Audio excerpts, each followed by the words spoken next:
The Timeline is a Blue Wire podcast.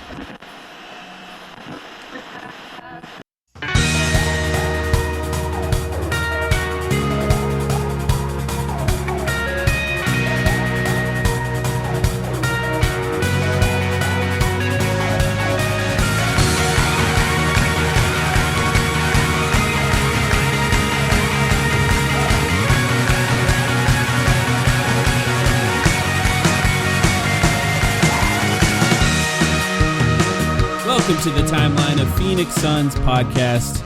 My name is Mike. I'm here with Sam. Sam, how you doing? Doing well, Mike. Had a lovely Labor Day weekend. I hope all the listeners out there had great Labor Day weekends as well. Or I guess the Americans. I hope the Americans had good Labor Day weekends. For the rest of you, I hope you had good normal weekends. But we are back. It is September. We are like 3 weeks away from preseason basketball, basically. Yikes. That's kind of weird, right? Yeah, it is. It's quickly approaching, I think I would say.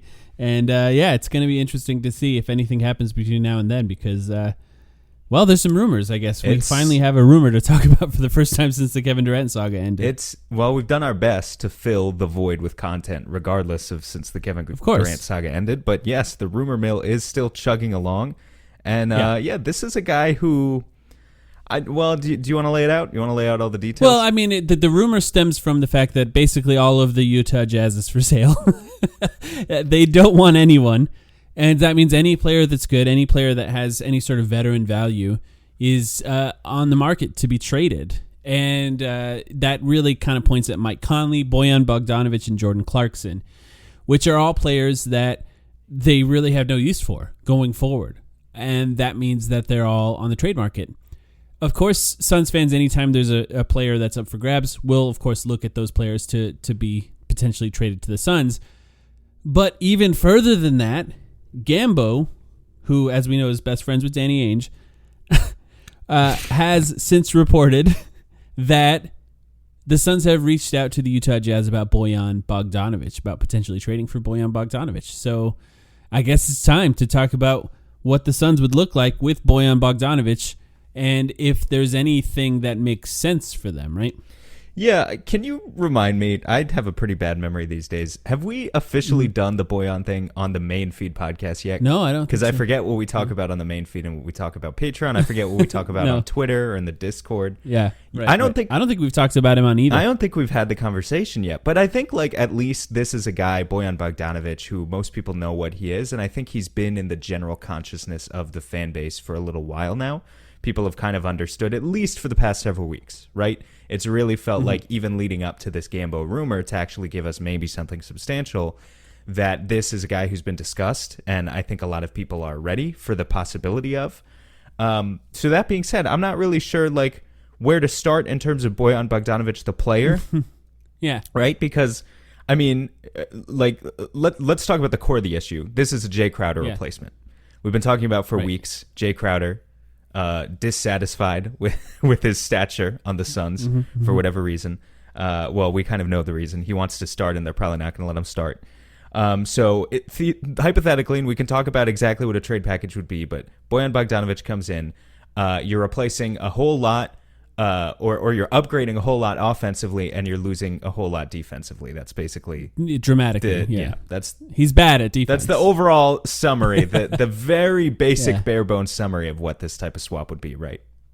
He's bad at defense, but he is big and like strong, which for his position is good, but like can't really move laterally very quickly, which I think watching Eurobasket has really solidified in my mind as we watch him play with Dario Saric.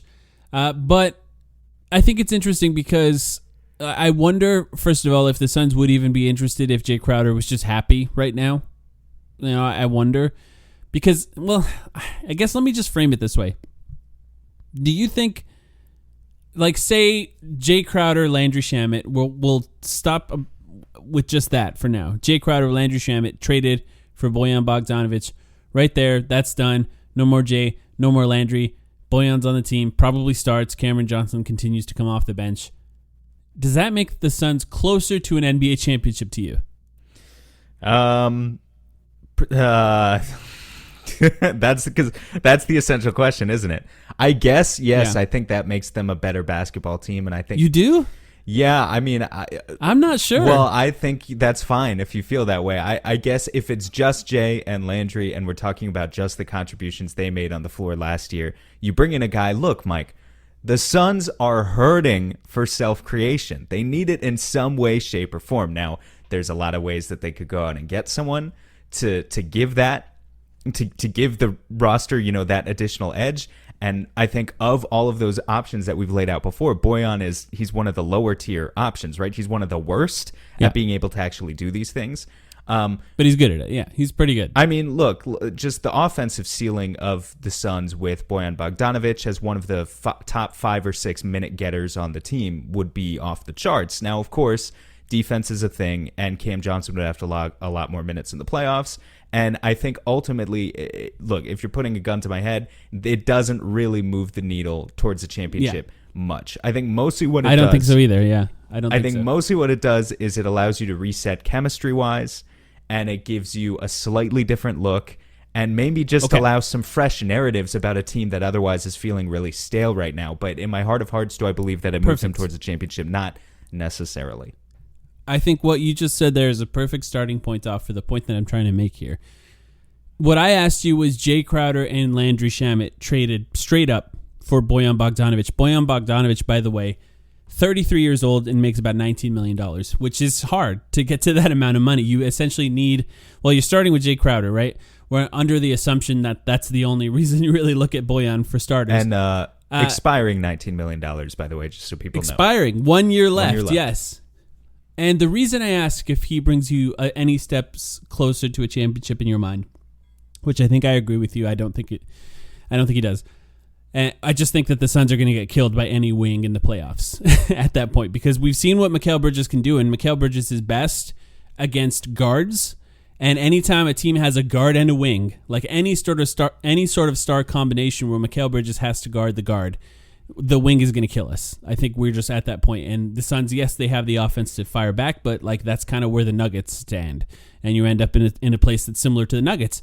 Not to mention, offensively, if Chris Paul is at all faltering at any point of the playoffs, I don't think that Bojan brings enough offensively to make up for that. So the reason I frame it in a question that focuses specifically on the pursuit of a championship is because the Jazz don't really care about Jay Crowder and Landry Shamet. In fact, arguably, they care about no player that they're getting in return. The Jazz want picks. And when you start trading picks, you're under the assumption that whatever move you are making is getting you closer to an NBA championship because you're leveraging the future of the team in order to be better right now. And this is why everyone on the Jazz that's currently available doesn't work for me. Now, I will say that Bogdanovic, I think, is a good player. Everyone? And I even think that Clarkson, if we want to have the Clarkson conversation again, no, I don't. Which I don't want to spend too long. We've done that in the past. Yeah. But I even think Clarkson brings things to a team that's good. Like, I don't really like either of them for the Suns. But on top of that, when you start talking about potentially trading picks, that's, to me, I think when you have to draw some sort of line, because what you're doing at that point is you're leveraging the future that you have with the team post Chris Paul to maximize a Chris Paul window. And if you start trying to maximize a Chris Paul window, are you really doing that with Bojan? You know, are you really doing that with Clarkson? I don't really think so. Yeah, I mean, I don't think that it gets you significantly closer to a championship. Yeah, you're kind of tricking yourself into believing that for a year just because it's something different. But if you squint, it's like the roster kind of falls apart. Look, here's the thing. I don't really give a shit about picks, and I don't think James Jones really gives a shit about picks either. Naturally, we've had that conversation plenty of times before. So for me, it's more about one of the biggest theoretical advantages on paper that James Jones has that we've talked about ad nauseum is he has Dario Saric, Jay Crowder, and Landry Shamet on mid-sized, mostly expiring or near expiring contracts. Those are movable pieces. And if you're going to blow 2 of those on Bojan Bogdanovic right now, it caps your ability because the Suns are like in luxury tax territory or near luxury tax territory for the extended future.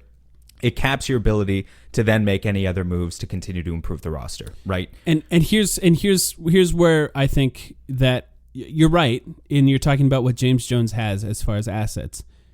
But my mind goes to, if this team doesn't work, and this is with or without Bogdanovic, but let's say without him, you just stay with Jay and it doesn't work. And I'm of the opinion that Bogdanovic and Clarkson would also not win a championship with this team, or everything would have to go just as right in that scenario as it would without them in order for the Suns to win a championship. So a lot of luck would have to be involved. I then say, what has to change on the team in the future? And that's when you start talking about potentially trading DeAndre Ayton or potentially trading Mikal Bridges and looking for somebody that makes a bigger difference on your team in the future. Yeah, that's fine. But just to continue with what I was saying, like, you don't necessarily like, that's the worst case scenario, right? You're talking about they go into the season and they're like 500 or some shit. What about the possibility of you don't blow these mid-sized assets on Bojan, but you trade for something else right now without using DeAndre Ayton, without using Mikal Bridges, right? So it's like, why? Am I going to say the name? Are you going to force me to say the name every week? No. Yeah, I mean, you don't have to say it. But why trade? How about this? People know who I'm talking about. Okay. Why trade Landry Shamet and Jay Crowder for Bojan Bogdanovic and maybe a first-round pick when you could have someone else who maybe has made all NBA teams in the past? Let's just say that. Or like not necessarily. Not necessarily. No, you're right. An all-star. When you could potentially get an all-star. Right. On the other hand, essentially what you're saying. On the other hand, I'm totally willing to accept that a large portion of the fan base is really fucking fed up at this point and is throwing up their hands and is saying, we need shot creators. We don't have shot creators. We didn't make an attempt to replace Campaign off the bench this year. We're just hoping that somehow they're going to rehabilitate him. We didn't make an effort to replace Landry Shamet, who had an objectively bad campaign last season or season. Last year. So, I understand that there are a lot of people who are really frustrated right now because the Suns kind of didn't make a real effort to improve post Kevin Durant, at least not so far. Mm-hmm. In fact, the offseason grades, I wasn't sure if I was going to bring this up, but like Brightside had a good piece just the other day, an opinion column where they gave the Suns a D for their offseason, which I think a bunch of people jumped on and said, hey, that's not fair for this reason, internal development, yada, yada, yada. But it's September now. These pieces are going to start coming out, both from local and national media, about grading the Suns on how they did. And just based on, right now, they have plenty of time until the trade deadline to make their moves. They don't have to blow all their cards right now. But there is no reason that James Jones deserves better than like a D or an F for the offseason as it stands, because he didn't do anything. I think, I know. I understand what you mean. So like, look, and the offseason grades are not necessarily a reflection of how good the team's going to be going forward. A team could just not improve in an offseason, or arguably get worse in an offseason, and still be very good the next season, and that grade could be separate than that. I guess my fear would be if you get to the point where you're like, okay, the core construction of this team in a long-term view is not going to work. Now you have to potentially look to package some of your young guys for another star next to Devin Booker, because Chris Paul has faded away into dust. And you have no picks to trade, or you've traded 2 picks for somebody like Bojan Bogdanovic. That's terrible. Yeah, I'm sorry, that's terrible. They have to make a meaningful difference towards winning an NBA championship when you start leveraging picks that could affect essentially what Devin Booker is playing with in the future. You have to think about that. And I understand the frustration. I understand the idea of just sort of collecting more players who are good on a box sheet. But like, Jay Crowder's still pretty good too. And he doesn't want to. Jay Crowder, he doesn't want to be here. I'm tired of talking about Jay Crowder. So what? Jay Crowder. He's Jay Crowder. He's a good player. I have nothing against Jay Crowder. He's a good player. So what if he doesn't want to be here? You just play him, right? Yeah, that's fine. I'm not saying you have to trade him, but like, let's not talk about Jay Crowder as what what Devin Booker will be dealing with in the future. Jay Crowder, by January or February 15th or whenever the trade deadline is, if he's not gone by the beginning of the season, he will be gone by February. Jay Crowder wants to start. He already requested a trade. They're going to honor that request. That is essentially the point that I'm trying to make here. In that, you're essentially asking yourself if trading a pick right now is worthwhile enough that the team would be significantly better going forward, or you hold on to the assets, including the picks, to try to save either for a trade at the trade deadline, which doesn't always manifest. It's kind of the hardest time to trade players, or after the season, ultimately. How about this? You have to even factor that in. We got to move on to our internal development segment, which I am excited for. Perhaps ironically, but let me ask you this, because I'm trying to draw the line here. You're out on Bojan, it seems. Well, yes. I mean, not necessarily, right? Okay. I'm just out. I'm out for the price that the Utah Jazz are definitely asking for. If this was picks, I'm just trying to figure out where the line is, because I think it's a very fine line right now. If this was Harrison Barnes, would you feel differently, or is he the same?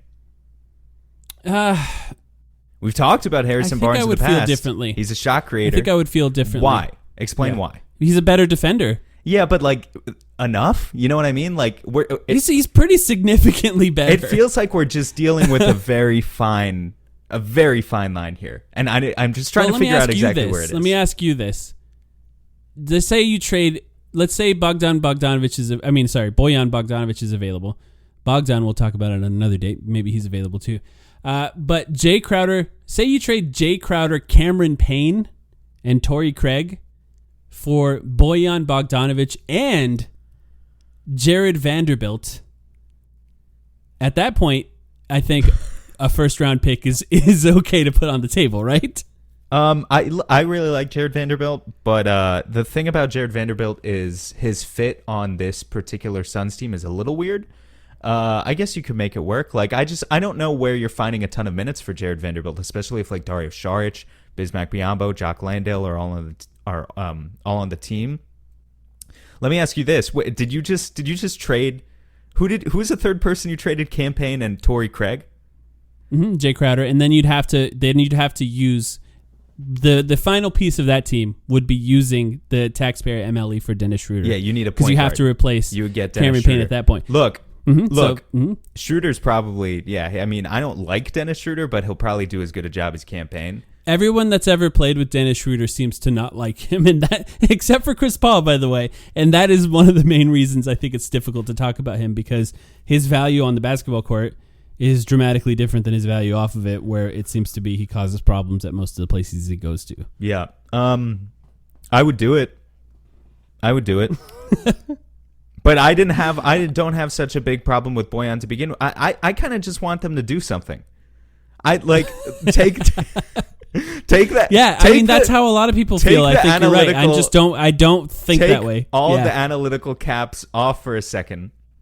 I just kind of want them to fucking do something. I'm bored. I'm bored with the discourse. I'm trying my best, Mike. I am the person that tries to trade every. I'm trying my best, but I just want to remind you. I'm the person that tries to trade every player every offseason, and I'm saying no to this. You know, well, but what you do is different. I'm saying I'm bored. I want stars. I want good players. You trade DeAndre Ayton every episode. What I'm doing is different right now. Yeah, because and Mikal Bridges too. Yeah, and Mikal Bridges. Okay, that's fine. If you don't want to single any one guy out, I get it. You don't want the certain regiments after you. That's fine. But I'm just saying we have these pieces that are very clearly expendable. You know, maybe you don't get the perfect piece, but you got to make an honest effort. And I don't know. I just don't think that's that. I don't think it's not my number one option. It's not my number one option. More on my number one option. We know what your number one option is. More on my number one option. Actually coming out later this week. I think you guys are going to like or hate potentially what I have coming out later this week. But I'll share that on Twitter if you're a follower. Anyway, right. We should move on. Quick break, and then back with part 2 of Internal Development, part 2. We'll be right back.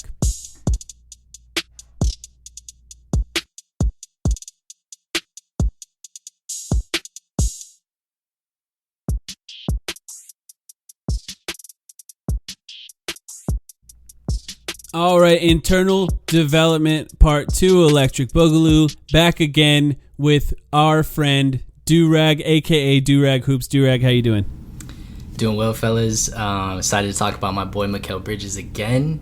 Wish it was under some better circumstances. You know, that playoff's got a lot of people with some bad taste in their mouth, but we're going to talk through some of the positives, you know, kind of reframe expectations. Hopefully, you know, we can be better, closer to this year's actual outcome.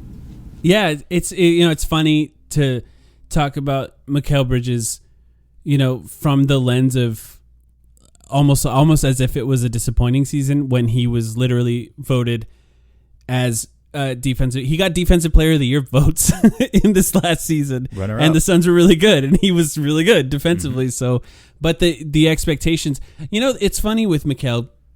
because I've made this joke before, but Kawhi Leonard, Paul George, and Jimmy Butler, those are three guys that are wing players.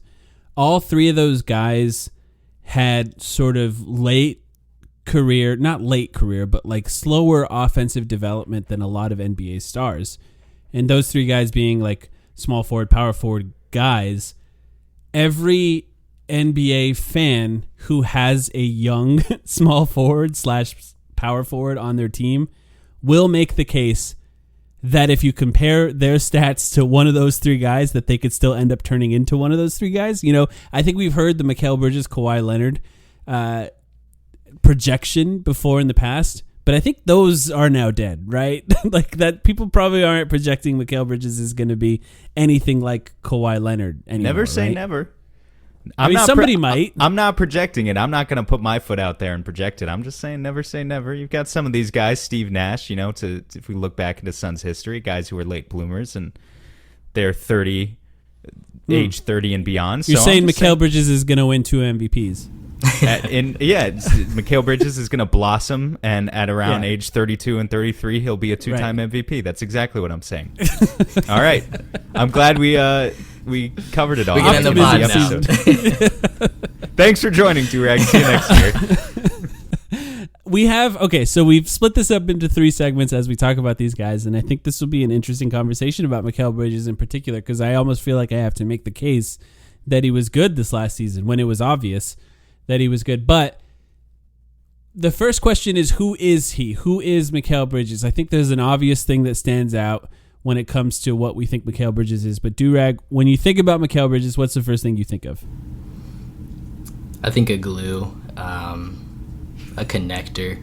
It's really what he is, man. Right, as of right now, that's the role that he's been placed into. He's just a guy who has a bunch of roles, whether that's, you know, being the kind of floor spacer that he's tasked with, being a transition finisher, defensive ace, you know, whatever his role is, he's kind of always going to be a pretty top end outcome on that. So that's what he is. He's a guy who's got maybe not a super elite skill other than perimeter defense, but he's like a master of none, kind of great at everything kind of guy. So forgive the painfully reductive analysis here to hop on what you're saying there, but like kind of most badges out of anyone on the roster, but no Hall of Fame badges. Is that kind of what we're going for? Man, so just kind of talking 2K, this new one looks pretty cool, pretty fun. Yeah, but that's what he is, man. He's a bunch of silver badges. You know, he's gonna like exploit certain matchups because of them, but he's not. You know, I think it's pretty clear that my expectations were a tad too high last time on this internal development pod, but we'll get into some realistic outcomes. But yeah, he's the glue guy, man. He's whatever you need him to do, he's gonna do it without you know, complaint, question, and he's just gonna go out there and ball. So you always need somebody like that. I mean, he's a player that you could put on any team in the NBA and he fits, and he just kind of works. Because of his defense. That's the thing I was kind of leading at is I think the first thing I think of with him is defense. But I think you bring up a good point that offensively he also just kind of does the things that you need players to be able to do around stars. Like you kind of need guys like Mikal Bridges that are relatively low usage but efficient with their touches and are not trying to over dribble the ball when you're next to an NBA star. So offensively he does that too. But defensively, I think that is the first thing that I think of when it comes to Mikal Bridges. And look, I understand, and this has sort of painted all of our coverage during the offseason, that a lot of people listening to this are just thinking about the Mavericks and the series against the Mavericks, and there's these highlights of Luka Doncic scoring on Mikal Bridges or anyone else over and over and over again in their heads. But beyond that, Mikal Bridges, I have some stats defensively on him. He was in the 98th percentile of usage tier 1 guys defended. So B-Ball Index puts these guys in tiers of usage. So tier 1 of usage, meaning the guys who are the best offensive players on the other team, he's in the 98th percentile of those guarding those guys. And in terms he played of possession the most time, in terms of possession time, exactly. And he played the most minutes in the NBA, Mikal Bridges, this last season. 2,854 minutes. Most minutes in the NBA. And those two stats combined essentially say that no player in the NBA guarded the best player on the other team more than Mikal Bridges last season. Mikal Bridges did it more than anyone else in the NBA, essentially. And that's kind of what he does, and that's what he's tasked to do. And I think this year, more than even previous years, he was asked to guard guards. Like he was guarding essentially guys like Damian Lillard, Steph Curry, guys like that, more than he was in previous seasons. Mm-hmm. And that sort of ask of him, I think, is what led to the Suns having such a great team defense, but also what led to him getting Defensive Player of the Year votes, because it's difficult to quantify perimeter defense in the same way that it's kind of easy to quantify rim protection. So in order to actually get those kind of votes, you have to guard the best players over and over and over and over again on the best defense or one of the best defenses, and that's how Mikal Bridges got the credit that he got this last season. But defensively, what do you think about Mikal Bridges, Durag? I mean, you have to love his defense. You know, he like you said previously, he might be the NBA's best at defending those top usage guys, just based on the amount of possessions that he logs on them. But not only that, you know, you got a guy who doesn't foul out. I mean, when was the last time Mikal fouled out of a game?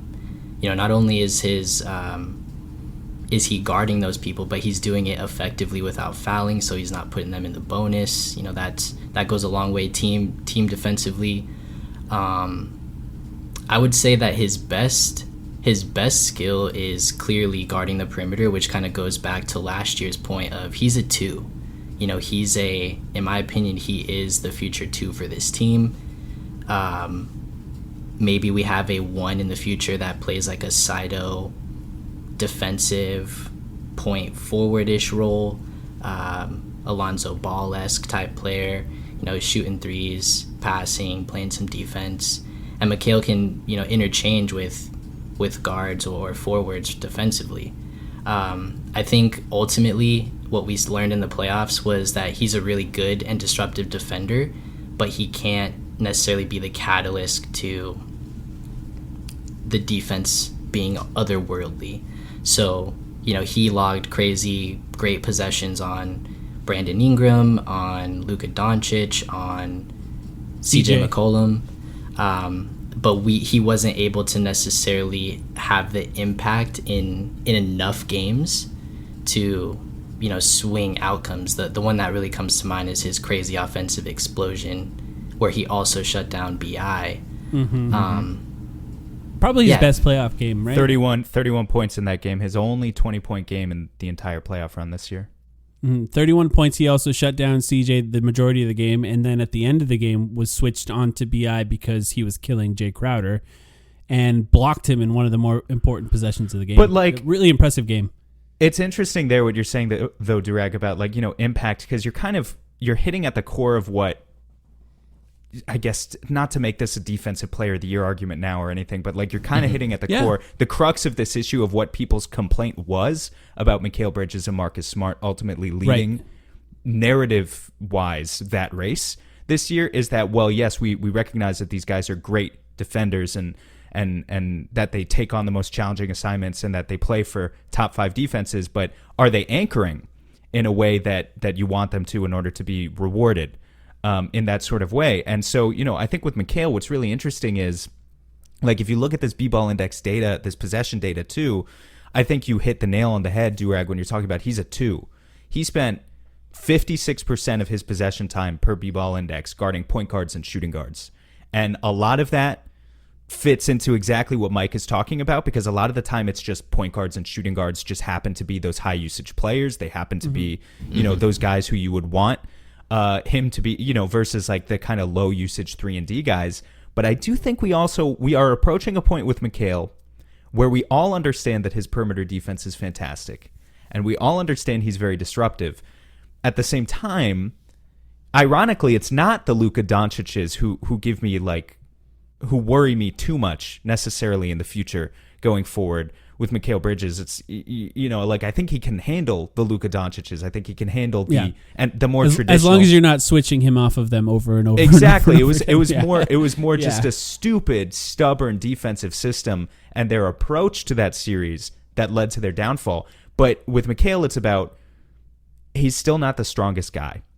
And he still shies away from the post-defensive assignments. Now, a lot of that is by design because for the past 2 years, the Suns have had Jay Crowder. Yeah, he might not be able to shy away from that going forward. They might not be able to shy away from that for too much longer. Cam Johnson might have to start embracing those assignments instead. And when I'm talking about those assignments, obviously, I'm talking about a healthy Kawhi Leonard, LeBron James, Anthony Davis. We all know who the big forwards are who are so imposing and who are so important. Mikal, Karl Towns. That's a great example of a guy who's going to be playing the 4 this year. So for Mikal, he's like matchup wise, he's incredible with what he's been able to do with guys on the perimeter. He's always going to live up to his contract at a minimum because of his impact there. I guess as we focus on what expectations are for him going forward, is it even reasonable for us to be like, well, you were the Defensive Player of the Year runner-up, so now we need you to bulk up and guard Karl Anthony Towns too? Like, is that reasonable of an expectation for us, or do we have to kind of pull it back a little bit and rein it in with what we're expecting from Mikal Bridges on the defensive end? In that question, are we trading Jay Crowder for a nothing on defense? Because if you trade, this is the problem again with trading Jay Crowder for Bojan, right? Because we're kind of admitting that Mikal can't do that. He can't take those assignments, and maybe it's not fair to expect him to. Right. Yeah, I would say that it's super interesting to frame this in a context about our arguably third, fourth, fifth best player, depending on who you're speaking to. But to maximize Mikal defensively, a small guard hiding in the corner who doesn't add to the rebounding or true defensive versatility of the team, it hurts everybody. So I think can't guard point guards either. So the switch is almost automatic in that instance because he doesn't want to stay on point guards, and if they're looking for a weak link, Chris Paul is an easy target, whether that be point guards or forwards. So I just think framing it in a light of our third or fourth, fifth best player is not maximized. And at the end of the day, is that like a super big deal? To some people, yes. To others, no.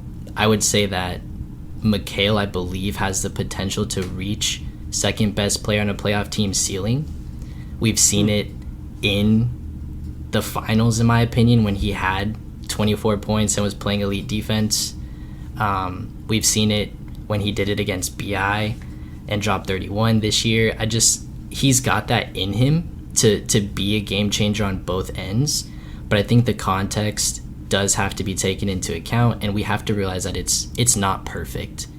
And it might not be perfect this year, but in the future, if we still have this same core group of guys of Mikal, DeAndre, Book, and Cam Johnson, I think it's pretty easy, in my opinion, to find multiple guys who could plug in as that fifth player and plug those roles to add defensive versatility or to add offensive versatility and maximize him more. You're saying I think it's easy to replace Chris Paul. Defensively, I think defensively, you're right. You're 10,000% correct. But offensively, it's I don't know. And this is kind of the whole central point of all of these discussions, right? Because as we go through this series again this year, if Cam Johnson, DeAndre Ayton, and Mikal Bridges in particular all make the offensive leaps, like the best case scenario offensive leaps that we're going to lay out for them, then fuck Chris Paul, right? Like, it would be, it would but be they very, never do, right? At a certain point, it would be very easy to replace Chris Paul because I think, again, when we talk about maybe Mikal Bridges isn't able to take on all of these defensive assignments, everything everywhere all at once, like we're placing that responsibility on him when it's not his fault. It is Chris Paul's fault that he has to assume that role in the first place. So there very much is that element of if you could replace Chris Paul with someone who's not 5'11" and doesn't have to take corner shooters, that would be great for this team going forward. But you also need to get the offense, and that's where the other side of the ball comes in, and that's where it's so critical that he actually makes strides on offense this year. That I think the three of us all equally have projected in the past, but like, just wasn't realized last season. More or less. I just want to remind everyone listening, there's a chance we would have been in Game 7 in round 1 if Chris Paul didn't go 14 for 14 against the New Orleans Pelicans. And it's just tough to imagine the impact of him being gone on the offense. But I think you're right. Defensively, it does sort of force Mikal Bridges into these matchups. And it does, the thing is you don't have to switch as much as they switch. That's the main issue. Not to beat a dead horse here. I do have some more stats I want to get to when talking about Mikal Bridges, just to illustrate who he is a little bit. 36.9% from 3.8 attempts per game. Not enough 3-point attempts, in my opinion. Also, a lower 3-point percentage than he shot in the previous year, which in the finals year he shot very well from 3. This year it went down a little bit. He played a ton of minutes, and this is the thing about Mikal Bridges that I think we're going to have to talk about going forward. He plays the most minutes in the NBA, guarding the most difficult matchups. Maybe expecting him to do a lot on the offensive end is asking a lot, considering the amount of minutes he plays chasing around the best offensive players in the NBA over and over and over again. And maybe that's not something we factored in last year. But 78.79% adjusted field goal percentage at the rim. One of the better finishers in the NBA. He's just really good at finishing at the rim. Now, attacking the rim is a different story. He's not a guy who's going to do that over and over and over again. But 1.33 points per possession in transition. For those who don't know, points per possession, that's really good. That's really, really good. This is an interesting stat. 1.35 points per shot is how much he scores in the NBA. That just shows how efficient he is, even when factoring in the dip in 3-point percentage that he had last season. This is all very efficient. And just a little bit more points per possession stats. And this is one that actually surprised me a little bit. 0.96 points per possession as the pick and roll ball handler. So we've talked about this last year on our episode, and this is a big thing with Mikal Bridges that we're going to talk about going forward. Can he create as a pick and roll ball handler? Can he start the plays instead of be at the end of the plays? And that's pretty good. And then we know he's good at cutting. He has a high points per possession as a cutter. And then even as a roll man, which I think is an important stat here, he's setting more screens, mostly slipping from screens because he's essentially asked to be the short roll playmaker in trap scenarios now because nobody else on the Suns is really capable of doing that, except for maybe Dario when he comes back. But 1.25 points per possession as a roll man, that's almost entirely from mid-range shots where he shot incredibly well this last season on short little pull-up mid-range shots. That's a lot of stats to talk about his offense, but what stands out to you, Durag? So I did a little bit of research myself. Was really interested to look at that mid-range specifically because I thought that was something that we talked about last time that could show improvement. And I think his overall attempts went up by a pretty decent margin. And then I just wanted to track and see like dribbles, right? How many dribbles was he taking on these shots and which direction was he going? Because I think that says a lot about scheme, but it also says a lot of like player tendencies. So go. Sure. Just the direction thing is really interesting to me because I also looked at volume, right? Like that's pretty natural, but I really like where you're going with direction. He went left most of the time, right? Yeah. Am I wrong? Okay. No, that's what it feels like. 100% correct. But I'm interested in what your data says, so go ahead. Yeah, so I basically charted for, I believe it was 15 to 19 feet is what they have on NBA.com for shots outside of the paint. So I didn't chart the actual paint touches because he shot significantly better there than the 15 to 19 feet. So from 15 to 19 feet, he went left where he dribbled 21 times, and then he went right 10 times. Last season, he went left 9 times, and he went right 6 times. So he does have a left-hand preference, which makes sense as just a shooter. You know, the left-hand gather is pretty easy for shooters because the hands, your shooting pocket and your hand and your elbow are like directly at the rim. if you're using your left hand to pick up the ball and you're right-handed. So it makes sense. A lot of like right-hand players have this tendency. So it's not too abnormal. Including Booker. Right. But the key thing was that he only made 5 out of the 21 left-hand attempts this year in the regular season. So that was super interesting to me. I wanted to blame the hand injury, but I'm just not convinced that that's really the whole story there.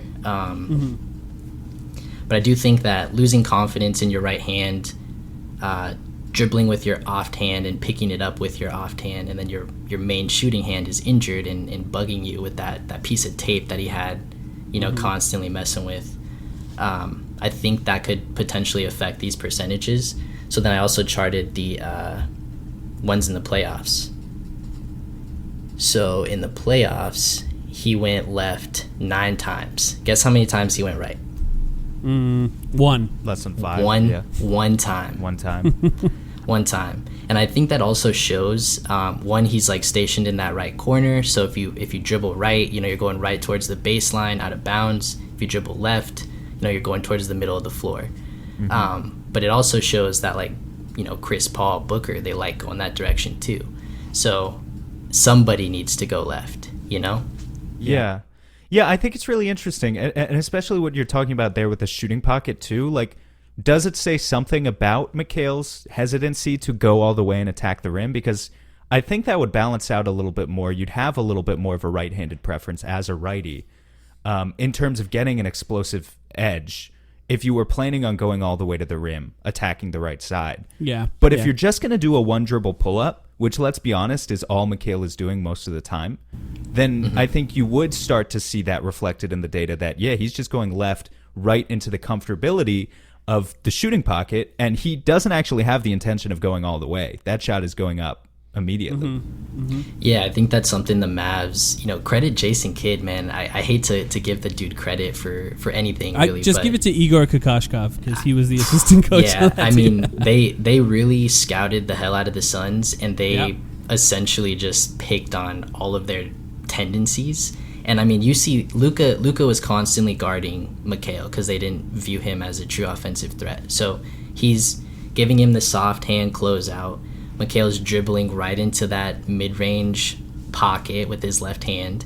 And, DA is kind of stationed either at the other elbow or, kind of second block area, whether left or right side. And there's just, it's either take that shot or try to squeeze into the rim, try to look for DA, which I think kind of points to something he could improve upon, which is maybe looking for that dump-off pass a little bit more. But I think they were also focused on having him be a threat. Force Luka to guard you, force him to play on both ends of the court. So I think it was a little bit of everything. I do want to point out. I know you were looking at in your statistics non-paint shots, but in the paint, but not in the restricted area. So not necessarily at the rim. He took quite a few shots this season, 2.5 attempts per game. So, and this to me, a lot of times, and this is a shot, Sam, you and I brought up pretty consistently on the podcast this last year, where he would basically pump fake at the 3-point line, dribble left, and shoot a sort of fading left shot from the paint instead of going all the way to the rim to try and shoot over guys that are sort of attached to DeAndre Ayton. And in those shots, he shot 57.7% in the paint, but not in the restricted area. So really, really efficient on quite a few attempts overall in the season in the paint once he was able to get there.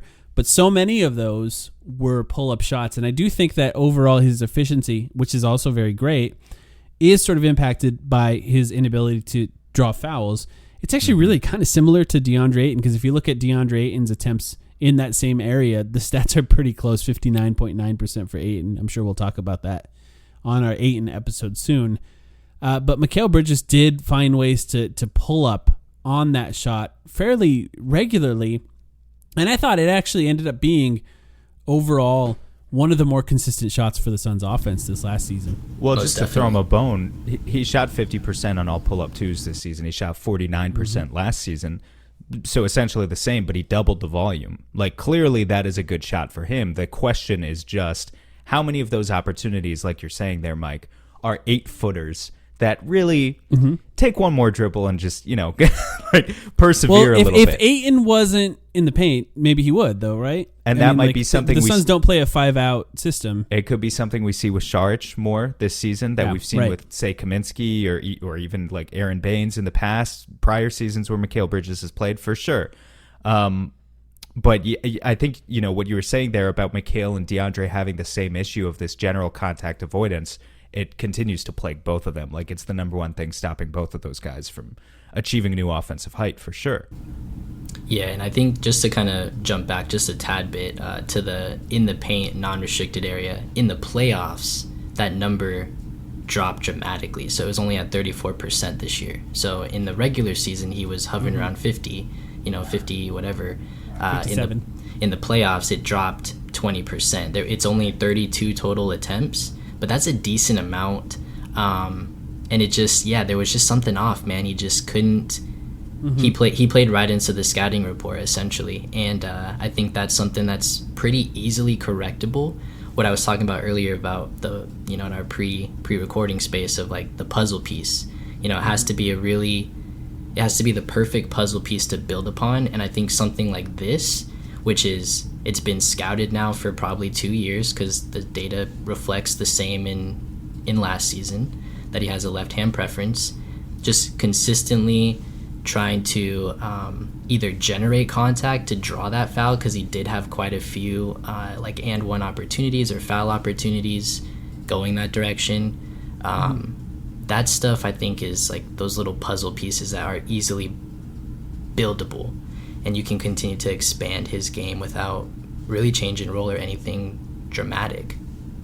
Yeah, I agree with that. And I know we're sort of mixing in how he can improve here too, but looking at those stats that you're looking at specifically in the playoffs, the thing to me that stands out is just the lack of corner 3-point shots that he took. It's a weird thing in the playoffs where his overall 3-point percentage or 3-point attempts also went down.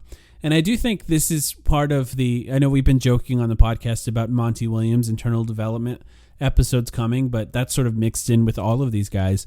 And for Monty, I think finding ways to get these guys open more from the 3-point line would help a lot. I do think that there was so much of him hammering it into these guys to attack the rim over and over and over again, whether it be the Mavs, who didn't really have an interior presence, or the Pelicans, who Devin Booker was missing for a significant portion of that series.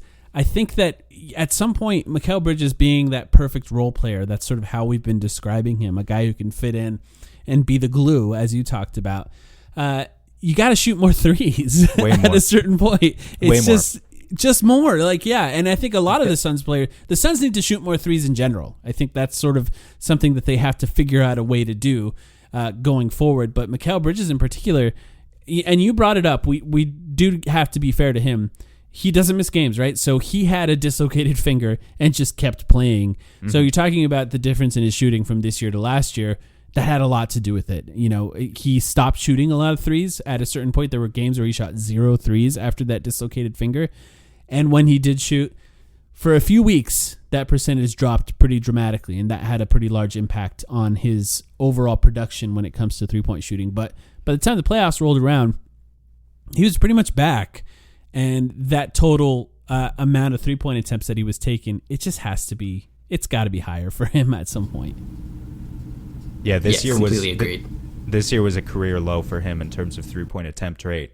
You mentioned it at the very beginning, Mike, like lower than 4 threes per 36 minutes for him, for a guy who shoots in the upper 30s to at best low 40s percentage, is like kind of getting unheard of these days. Like there aren't that many guys like that around left in the league. Most guys, if you could shoot 40% from deep, you're being encouraged to chuck.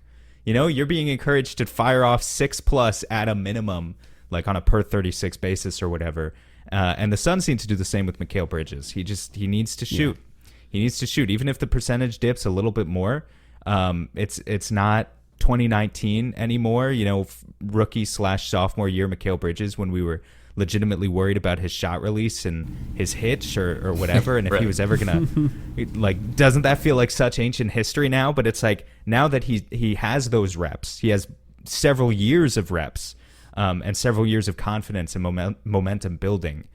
He just needs to take a lot more threes. He played 200 more minutes this season than last season, over 200 more minutes, and shot less 3-point attempts in this season than last season. I mean, because, it's a tough balance because a lot of it was, the reaction after the loss to Milwaukee was, I need to be more of a go-getter. And that's where this mid-range volume came from, So, we can't criticize it entirely because where are those attempts coming from that he took from the mid-range this year? He's taking those out of his 3-point volume.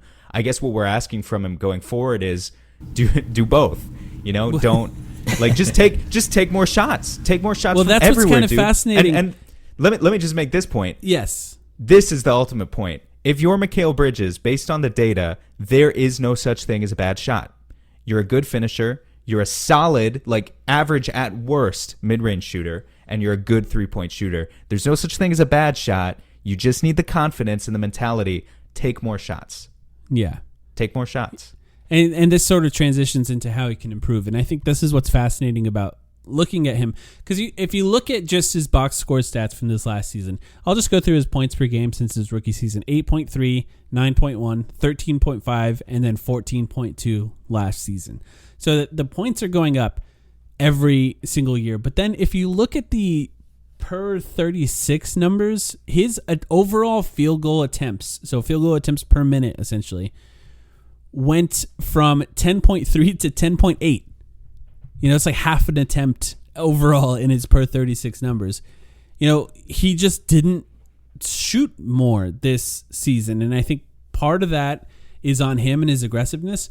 And like I said, we have to factor in the concept of him guarding the best players over and over and over and over again. And how much energy do you have to bring it on the offensive end at the same time? But I think another part of that is just Monty Williams.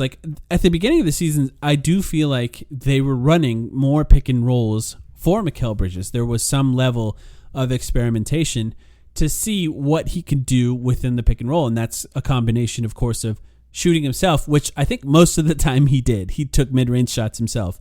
But the other part of that is finding ways to create for others. I guess I'll ask Durag, how confident are you in his ability to continue to be that kind of creator? Because the results most of the time were pretty good, but they just ended up going away from that as the season rolled along. Yeah, that's a great question. I think a lot of that really depends on the development of Ayton. Him and Mikal have a pretty special connection. I think DeAndre specifically, not to get into DeAndre Ayton or anything too much here, but some of his weaknesses, I think, compound the weaknesses of Mikal Bridges. DeAndre doesn't necessarily process defensive plays at the same speed as Mikal.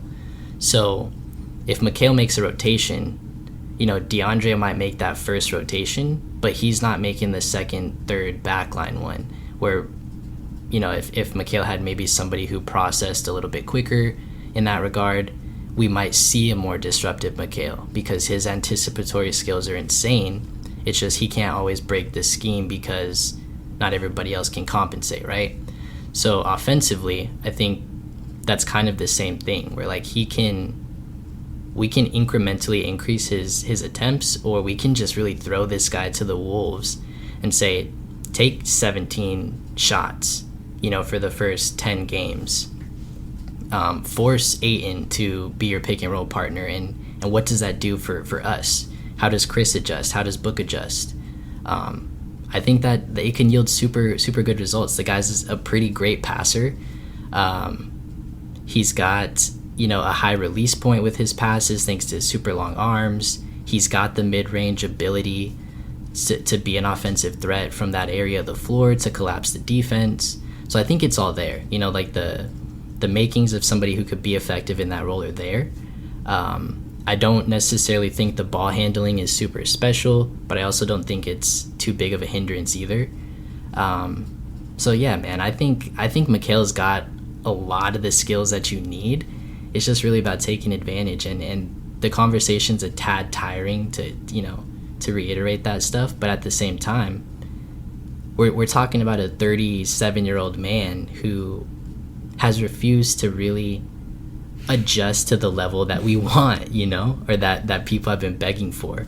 And I think hopefully those conversations have have happened this year, and we get to see more of the young guys kind of embrace some more on ball role. It's interesting because the debate will continue to be, does that make the Suns better for Chris Paul to find ways to play off the ball compared to the utility he brings on the ball? I think that's the main thing with Chris Paul in general is, and this is why I've been trying to make the case, Sam, with you and other places as well, of Chris Paul not necessarily taking a back seat, maybe playing less minutes overall, but also maybe skipping some games every now and then. Don't play on back-to-backs, because that puts the players in position to where when Chris Paul is out of the game entirely, they have to find ways to be more creative in that case. Whereas I think when you start moving Chris Paul off the ball, teams are just not going to defend him. They don't. And really, do they need to? They don't. You know, they really don't need to. Yeah. So at some point, you have to wonder if just finding a system where he plays off the ball makes any sense. You know, it's a difficult balance to try and achieve. They're also, you know, because I don't want to go too hard after Chris Paul. Right. There are plenty of minutes where Chris Paul is also off the floor. So if we're just talking about rotations, I mean, like, can I put on my conspiracy cap for a moment? Mm-hmm. Mm-hmm. Yeah. Is James Jones trying to build an intentionally bad bench this year? Like, is kind of the goal? Because I'm thinking about it. Because Durag, a couple minutes ago, you mentioned like you said throw him to the wolves. I think that's what you said about Mikal. And it's like, well, I mean, the more logical, the more reasonable explanation, right, is just that they focused all their energy on Kevin Durant, and then we're like, shit, we didn't do anything else to address our bench. But I kind of like the plausible, in my opinion, explanation of they intentionally handicapped themselves by giving themselves Campaign and Landry Shamet again, Part 2, Electric Boogaloo, which means that ample opportunity has opened up for Mikal Bridges and DeAndre Ayton to run some time with those second units and force feed them the ball. And say what you will about Campaign, but actually I think Campaign can play pretty well with basically anyone off the ball. I think his catch and shoot numbers continue to be pretty good. He moves the ball well. He doesn't turn it over.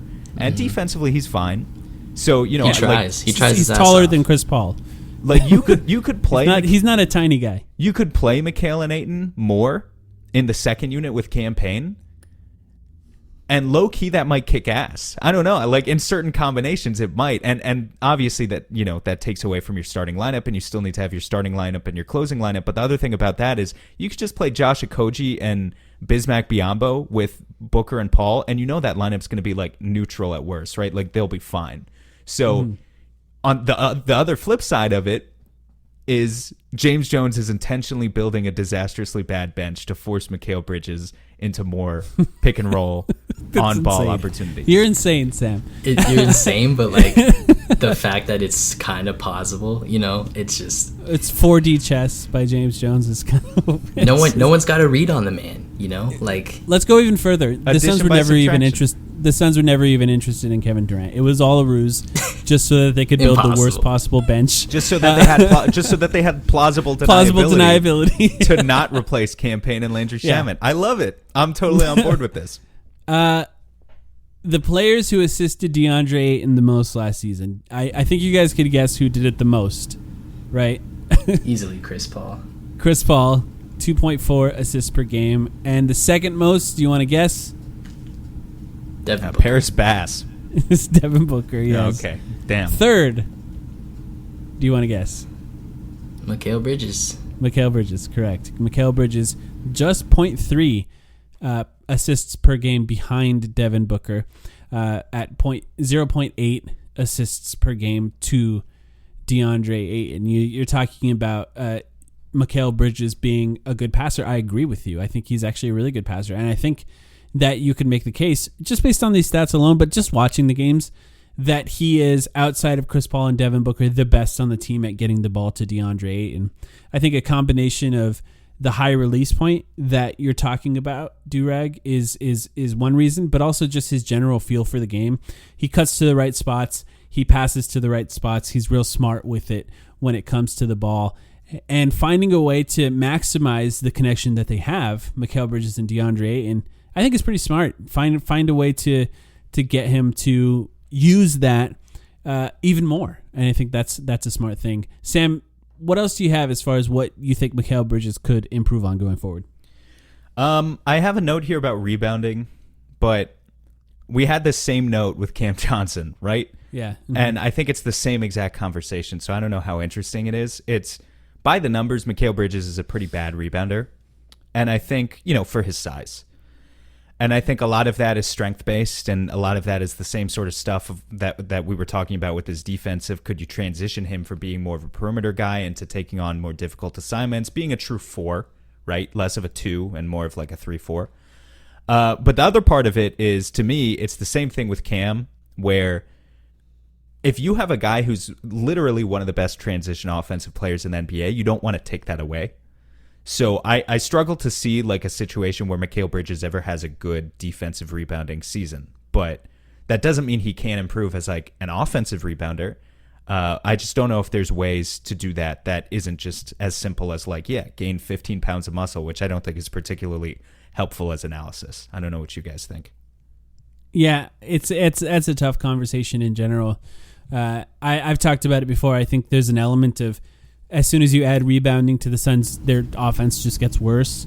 And there's just a balance you have to take. The guys that are good rebounders are usually not, at the power forward position, are usually not great shooters. And you have to find that right balance of providing space for Devin Booker, Chris Paul, DeAndre Ayton. And I think maybe that space is more important than a few rebounds a game that you're losing as a result of having a shooter. So hear me out on this hypothetical.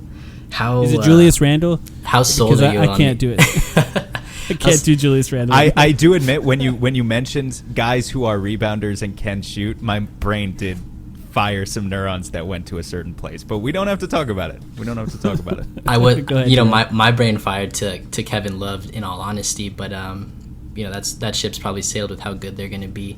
Yeah. But transition, outlet passer, rebounder, shooter, that's kind of K-Love. Anyway, my question I'd immediately ask for him to play center. Right, yeah. My question was, how sold are you on the idea of someone like Josh Okogie playing heavy minutes with the twins, Book and DeAndre?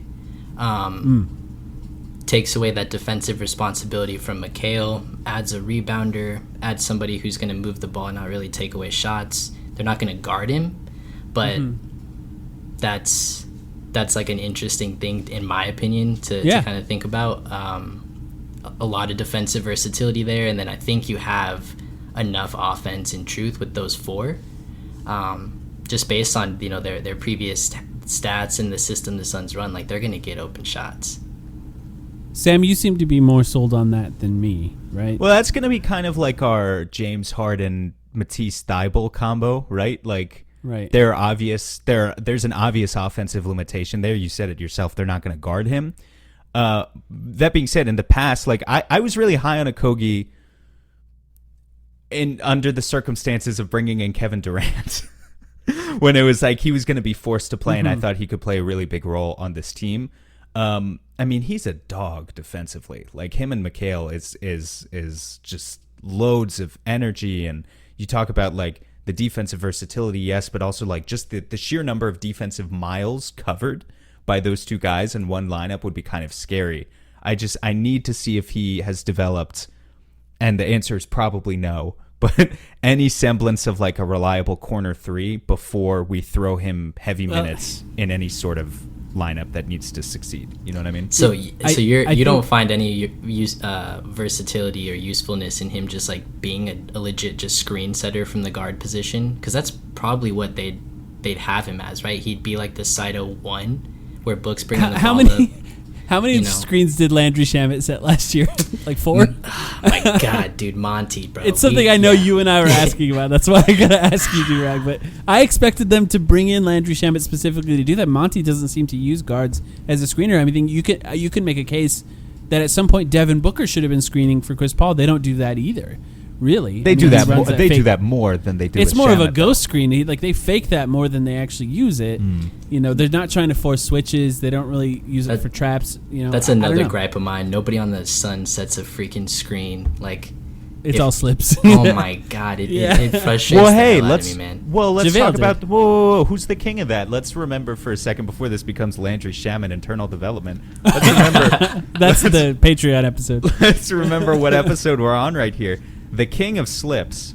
Have we even talked about it? Is Mikal Bridges? Yeah, he's very good at it. We've talked about it a little bit, but he's the guy who does that the most. Now, where I'm coming from, that's mostly a good thing.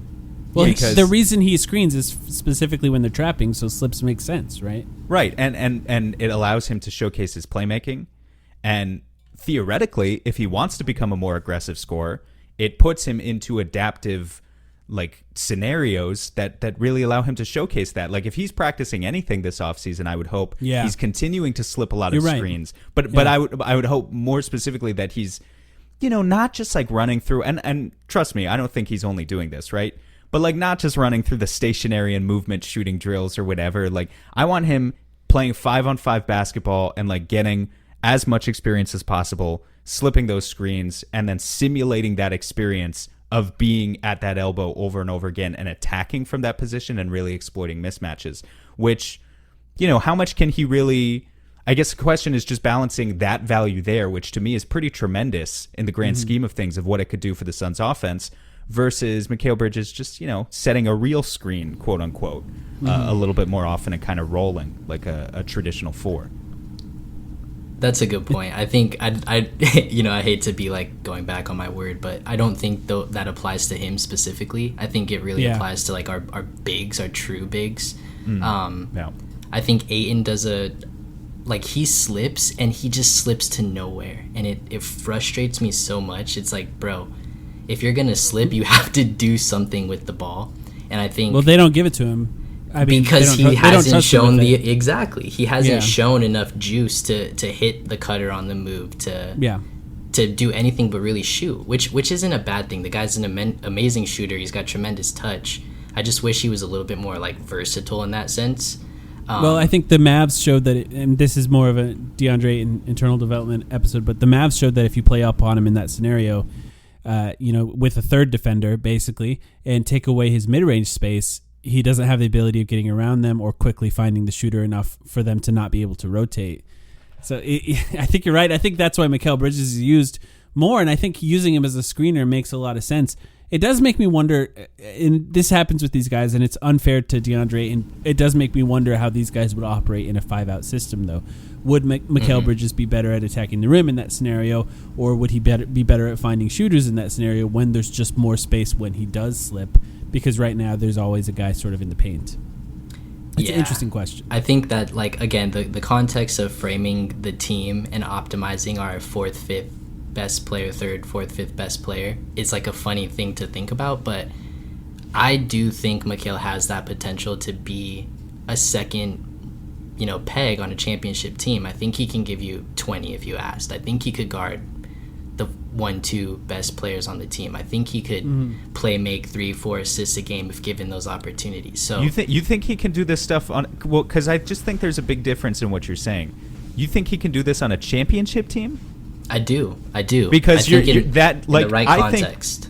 I think he could be Jeremy Grant easily and average 20 points per game on maybe not the prettiest efficiency, but that's a far cry from being number 2 on a championship team who gives you 20 plus and also plays lockdown defense. I mean, the guy took 10 shots and averaged almost 15 points a game. I mean, give him 5 more shots and shit, he might be at 20 without, you know, a lot. The math, you know, one extra shot at a quarter. So, you know, I think it's possible. I really do. Yeah, that's fair. Step one just always comes back to take more shots. We don't know until you actually take more shots. And I just, again, I think the context is so important there. Like, I don't want to keep reiterating like everybody else's faults and trying to avoid Mikal's, but I do think that if you are convinced or convicted that Mikal is or has the potential to be the number 2 on this team next to Booker, someone who like truly complements him in all facets of the game, I think the guy might be that guy. And if you just really unleashed him or put him in a more favorable context with other players around him. I just think the sky's the limit in truth. Well, I'll tell you this.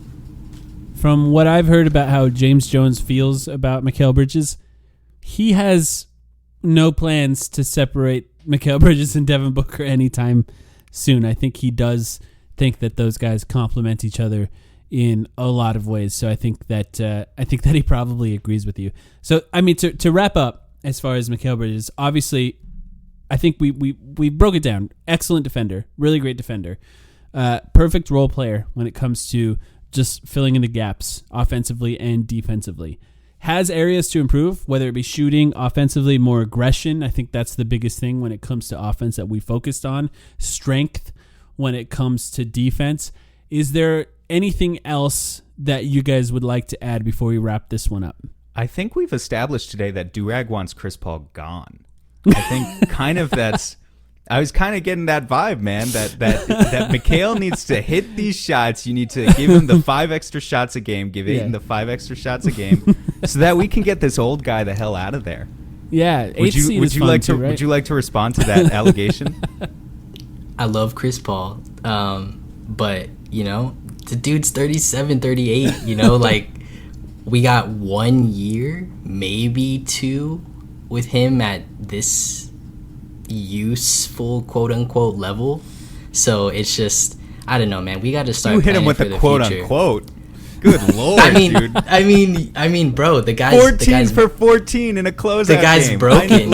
The guy's broken whenever we need him most. He shut down mentally in games 6 and 7. That we're literally the laughing stock of the league. Like it's tough out rough. Here. We are the laughing stock. But we wouldn't have gotten out of the first round. I mean, like losing him at the end of round 2 when we wouldn't even have been there without him is an interesting argument to make, I would say. That's fair. And I'm not, again, I love Chris Paul, but I do think that we have to start preparing for the future without him, because I'm not sure that he is the guy who can get us back to that championship level. And well, I'm glad that's on we're on the same page as far as not trading for Bojan. That's what you mean, right? I mean, shoot, I'll take Bojan and Clarkson, man. As long as the Nets are content with those guys coming back in a trade. There you go. if they prefer Shamit, Jay, and Dario, keep them. Excellent point. Durag, thank you so much for joining us. Make sure to follow Durag on Twitter at DuragHoops. Is there anything else that you'd like to promote, Durag? Man, no, just had to take a step back from the YouTube grind, focus on myself, my family, but I appreciate you guys having me on. It's always fun to talk basketball. If you ever need me to talk about anything else, I'm more than happy to do that. Appreciate you guys for this opportunity. Yeah, man. Hope y'all are having a good day, good life. Yeah, thanks, Durag.